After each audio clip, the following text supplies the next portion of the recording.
Well, hello everybody, and welcome to a sunny but chilly first day of summer here in our West Main gardens.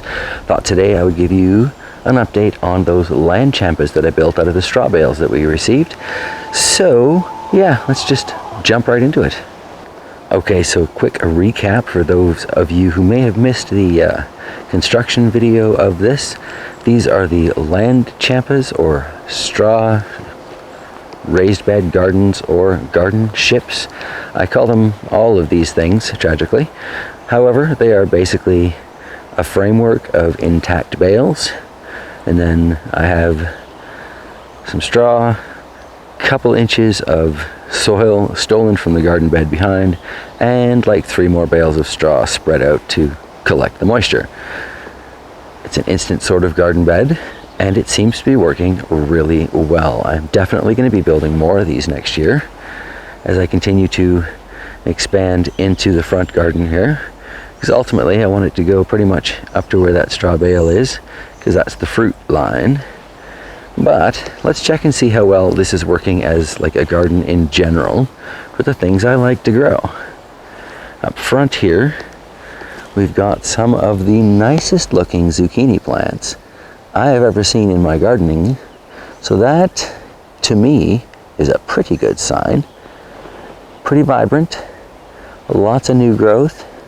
I'm hoping we'll actually even get some fruit out of that.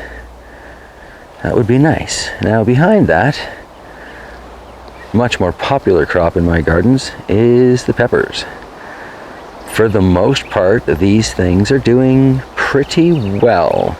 I'd say they compare with what's growing in the soil. They might actually even be doing a little bit better, but I'll do a pepper comparison in its own sort of video. We do see a few of these ones, however, that are putting on little peppers. I found a cayenne pepper the other day when I was looking in here. Now, of course, that I'm here with the camera, I can't find it. But even though they look pretty pale, the pale and dying stuff we see, that's the leaves that were grown in the nursery. The darker green is the stuff that's growing here. Now we do see a couple cases of some discoloration there, so obviously, you know, a straw bale garden with a little bit of soil, not going to necessarily have all the nutrients this needs, but this is kind of a test year, isn't it? Back behind it, we have, these are the cucumbers, also came from the same nursery, and you see these are adapting really quite nicely. That one in the front was pretty much dead when I planted it, so yeah, it actually looks pretty good.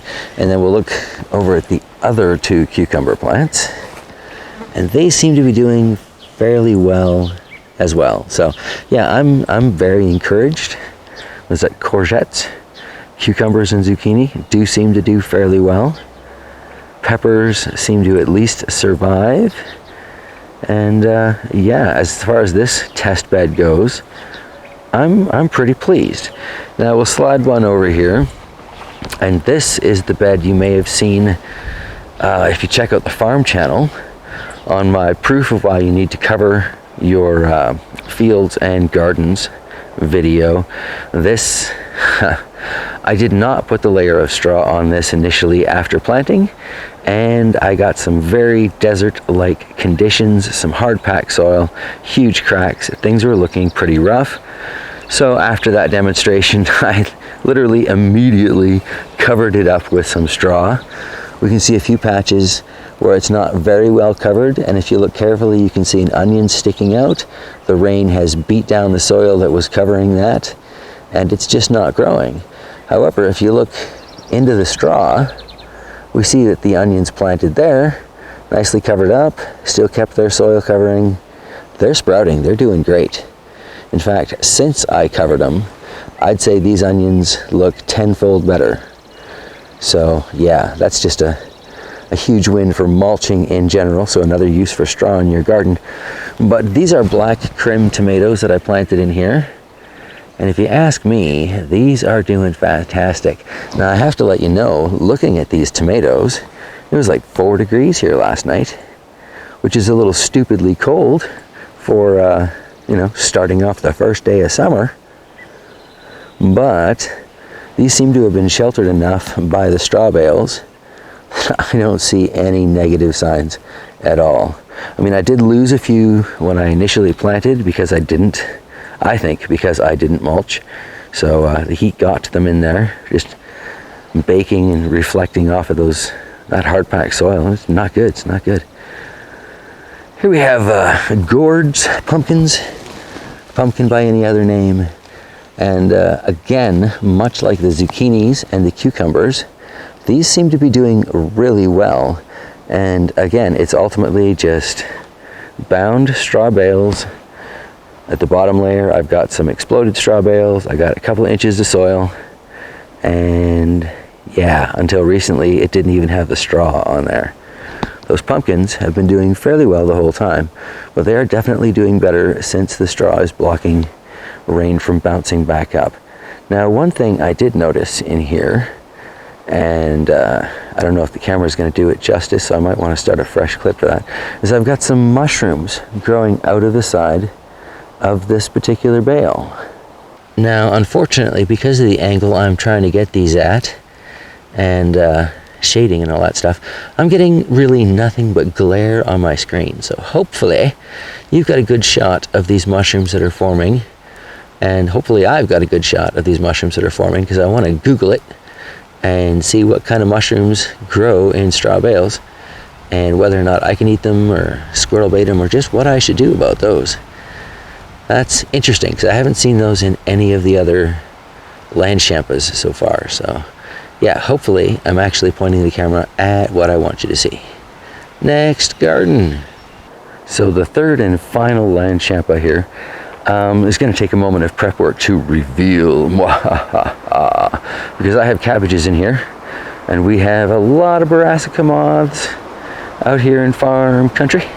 So yes, I've been trying to protect them, and I think so far I've been successful. So this is probably going to be a short clip, but I do want to show you just how well things are doing and kind of one of my concerns that's coming out of this. So yeah, this is to me actually a little more impressive than I thought. I've only been taking peeks at this, really, kind of underneath the cloth, and I don't ever really move it all the way off like this because I don't want the cabbage moths setting in. But what we did here was planted a bunch of onions, fairly, I don't know, organized and yet fairly chaotic. And then I just went whole hog sprinkling cabbage seeds all over the thing, because I've heard you grow cabbages with something aromatic and pungent like onions, and it helps deter aphids and cabbage moths. Now, ooh, sorry about the twitch there.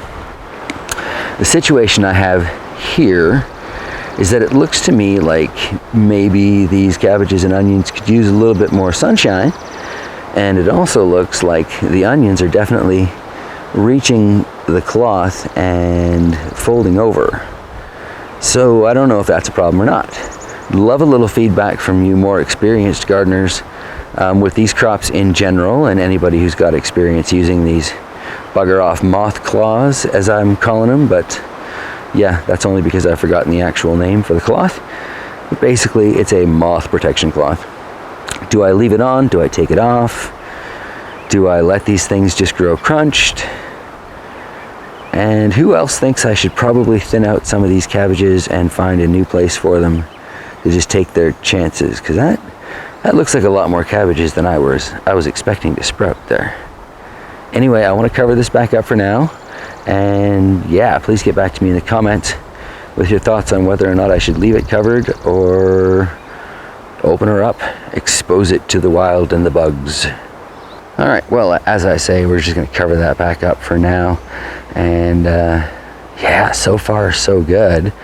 Cabbages and onions, again, they're growing in the same exact setup as the other two gardens. It's expanded straw underneath there, about an inch of soil, although this is sterilized type soil that I purchased from a local nursery. So I'm a little disappointed to see what looks like some grass popping up in there, but it could also be from the wheat straw that it's built out of.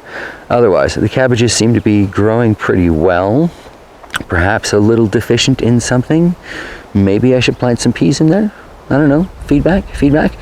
Onions are growing well but bending over. So yeah, again, feedback would be good. All in all, as a garden experiment, I have to say I'm pretty pleased with how well these land champas are working out. They're super easy to build. They don't take a lot of actual soil. So if a person wanted to start off without like ripping up their lawn, which I got no problem doing because I'm converting vast amounts of lawn into garden, yeah, it was just one bag of topsoil, 80 liters. That's all the soil that's growing in that last champa we looked at. So that's not bad for soil. It was maybe $10, I think. Yeah, sounds about right. $10. So anyway, as an experiment, I'd say things are coming along pretty well with these land champas. I am already very committed to the idea of building at least another row of them next year, just to kind of advance the garden forward. And I wanted 2 more in the current row that I've got there now too. So yeah, there will definitely be expansion on that. Any feedback, like I said, about that bugger off moth cloth would be fantastic. And otherwise, I'm gonna wrap it up here with a much love, everybody. I hope you're having a fantastic start to your summer, and I will see you next time.